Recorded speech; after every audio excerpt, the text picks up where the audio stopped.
Afin de vous y retrouver plus rapidement dans votre texte, vous pouvez insérer une table des matières. C'est ce que nous allons découvrir dans cette vidéo formation. Donc pour insérer une table des matières dans votre page, vous vous rendez en haut de votre document et cliquez ici sur l'onglet Références.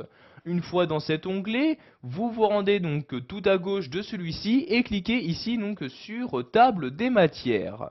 Vous avez donc ce menu-ci qui s'ouvre et qui vous affiche donc les différentes tables des matières proposées par Word 2010.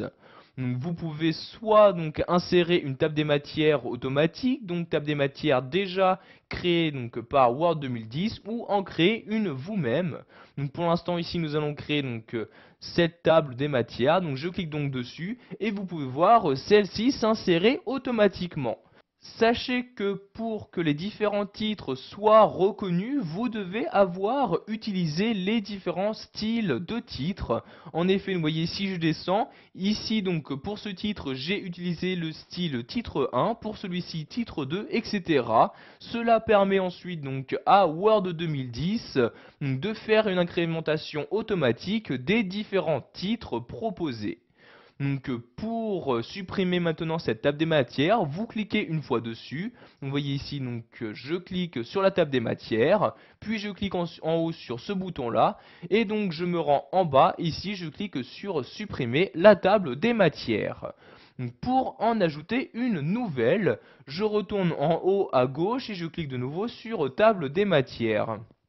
Je vais maintenant donc descendre en bas de ce menu et cliquer ici sur insérer une table des matières et vous allez maintenant pouvoir personnaliser le type de table des matières à insérer. Donc par exemple, vous pouvez choisir d'afficher ou non les numéros de page. Donc vous voyez ici, je décoche la case. Vous pouvez voir que ceux-ci disparaîtront automatiquement de la table des matières. Donc ici, je vais choisir de les afficher. Je coche donc cette case-là. Ensuite, vous les choisissez de les afficher ou non à droite. Puis donc, quel type de caractère doit les séparer des titres. Donc, vous cliquez ici sur la flèche. Je vais par exemple mettre ici donc une ligne comme ceci. Et voyez maintenant donc entre le titre et le numéro de page correspondant, il y aura donc ici un trait comme ceci. Je vais ensuite cliquer ici en bas sur options et vous avez donc ici accès aux différentes options de table des matières.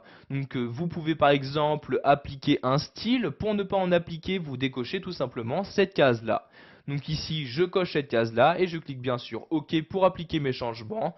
Donc maintenant, pour insérer cette table des matières, je clique ici sur OK et la table des matières s'insère automatiquement donc ici en haut de mon document. Donc je vais maintenant resupprimer cette table-ci, donc je la sélectionne comme ceci et j'appuie sur la touche supprimer de mon clavier. Donc je vais en insérer une nouvelle en cliquant sur table des matières et je vais reprendre celle de départ, donc je clique ici sur celle-ci comme ceci. Donc maintenant nous allons voir que vous avez la possibilité de la mettre à jour.